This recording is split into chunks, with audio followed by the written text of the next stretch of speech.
Mugen TV Versus Corner. Welcome to the stage of history retold.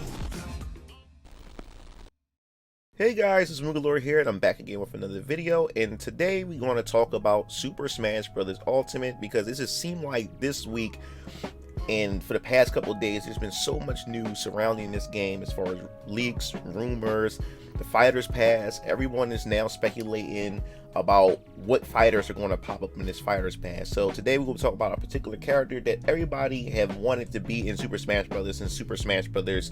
Wii U, and now we hear on Super Smash Bros. Ultimate, and people still wonder if this character is going to make it into any future fighter passes. So before we begin with this video, I also want to let you guys know that you can check out my Fighter Pass 2 for Super Smash Bros. Ultimate wish list / prediction list.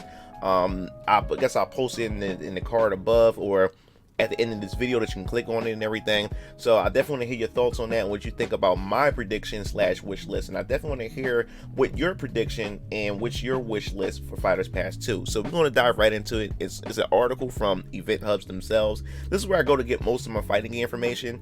I go to other places too, but that's the place where you can get everything there that's related to fighting games, and I just think it's a cool place. I love that place. I'm a member there. I love just talking and chatting with everybody, giving my opinion on it as well. So if you guys haven't checked out Event Hubs, I advise you go check it out, especially if you're new into fighting games, and enjoy fighting games and want to get information on all kinds of fighting games and stuff. I just think that's pretty cool. So let's just dive right into this.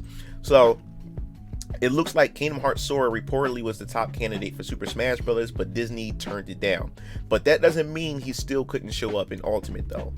Now, that's the thing about this. Everybody wants Sora in Super Smash Bros. Now, I've said in plenty of videos, you can go check anything that's Smash Bros. Related. When I mentioned Sora and everything, I said Sora is a complicated character when it comes to inclusion in Smash Bros. And I'm definitely gonna run that down to you after we read this article.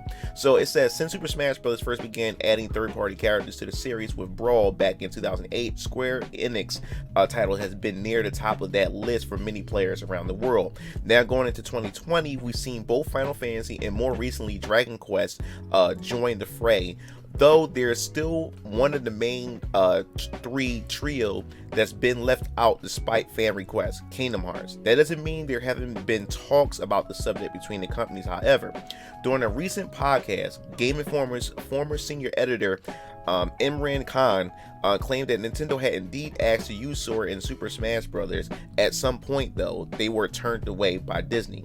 Yeah, they quote, "No, Nintendo absolutely approached Disney about it once," said Khan, and the Kind of Funny Games cast in their discussion on the biggest potential Smash editions. One of the other co-hosts then followed it up by asking if it was Disney that was holding up the deal to put Sora in, to which Khan replied in the affirmative, and even specifically put the denial on the shoulders of Disney Japan. While Kingdom Hearts had started as a literal elevator pitch between Square and Disney, the Mouse House of Cards apparently retains the IP and therefore has the final say over what happens with the series on a broader scale. Things may not be all doom and gloom for fans of Sora and the gang. However, as Khan goes on to say that he still feels the Warrior of Light still has a good shot of making it into Ultimate's Fighter Pass 2. Perhaps implying that this initial discussion took place before the newest game's development released. Khan is generally regarded as a knowledgeable industry insider, though he does not go into any more detail about the alleged meeting or provided any updates or clarification in his statements on the podcast.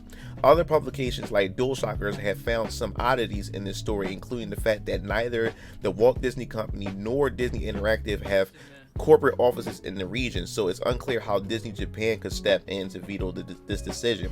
What we do know is Super Smash Bros. Ultimate Fighter Pass 2 will contain 6 new fighters to release over the next 2 years, and all of their picks have already been decided upon Nintendo.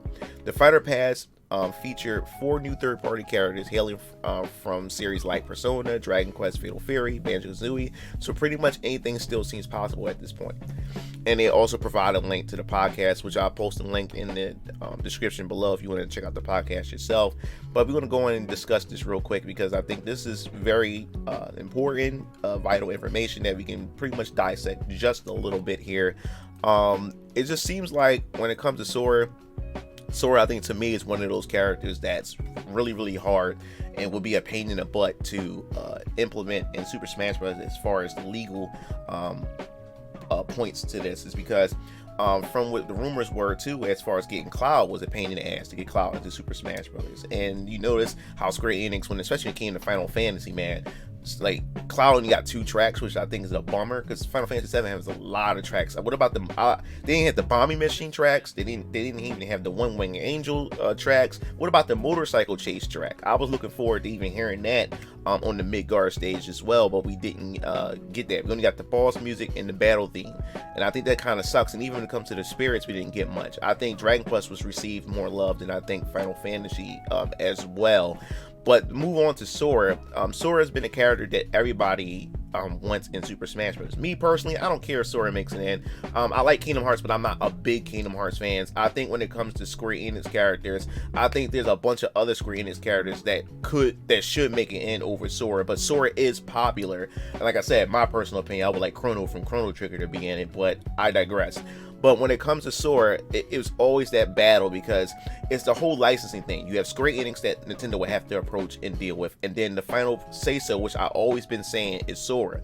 Disney is the only person, the overseer, is because from what I remember in the history of it, I think that Disney pretty much forked out most of the money into this project. Because best believe Disney is very prideful. Disney is the head honcho in charge, and Disney don't need anybody. Disney can do anything on its own. So if you approach Disney's gonna be like, yo, if you are gonna partner together, we're gonna have most control over this. And I believe that's what happened with Kingdom Hearts and Sora, that Disney pretty much forked over most of the money. And plus, I think at the time when they did Kingdom Hearts, Square still wasn't financially stable as well. So they would of course have to bend the knee to Disney's will in the first place anyway.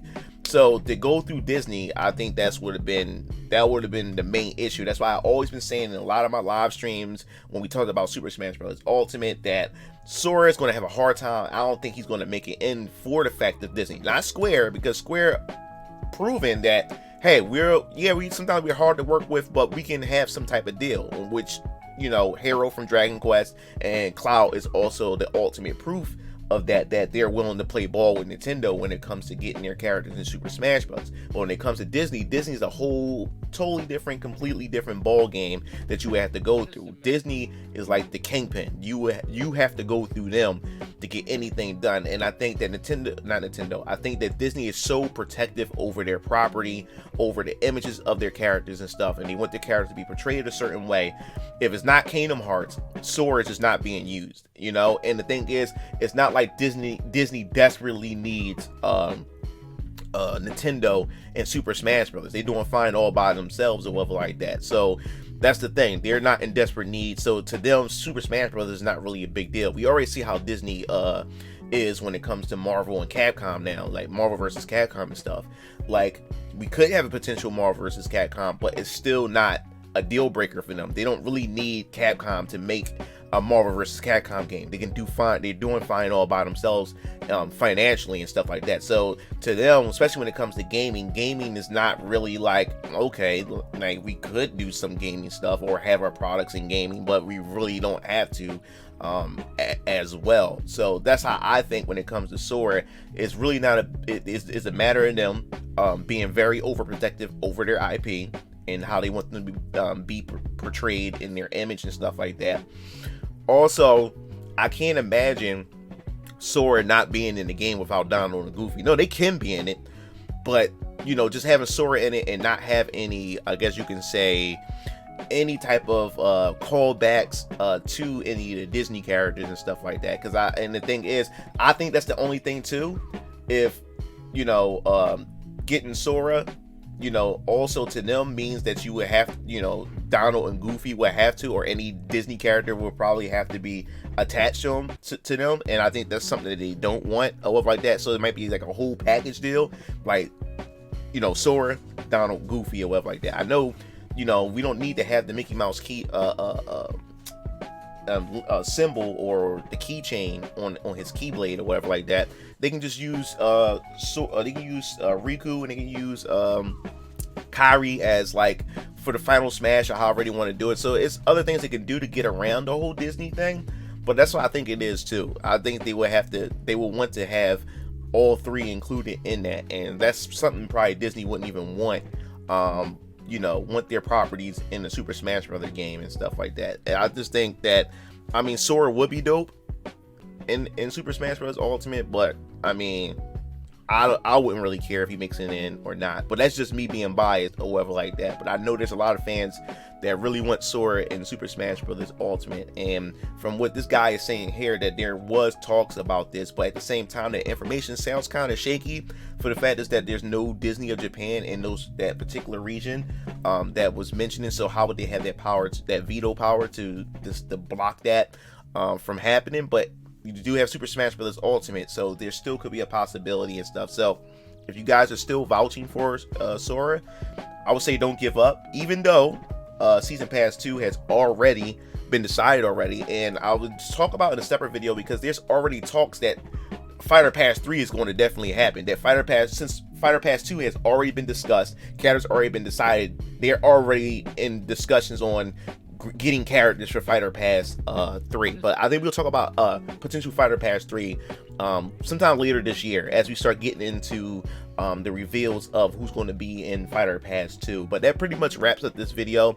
I definitely want to hear your thoughts on this. What do you think about this whole Sora, you know, being denied and being blocked by Disney of Japan from being included in Super Smash Bros. But they never mentioned about which Smash Bros. Was it for Wii U? Was it for Smash Ultimate? So we really don't know what the case is here for this. So I definitely want to hear your thoughts. If you like the video, please share it, pass it around however you like and everything.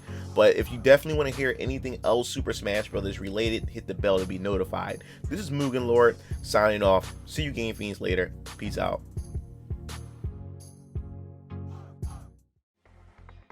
It looks like you reached the end of the video. Well, while you're at it, check out some of my other discussion videos by clicking on the annotations below, and don't forget to follow me on other social media platforms to stay up to date with future content. Signing off.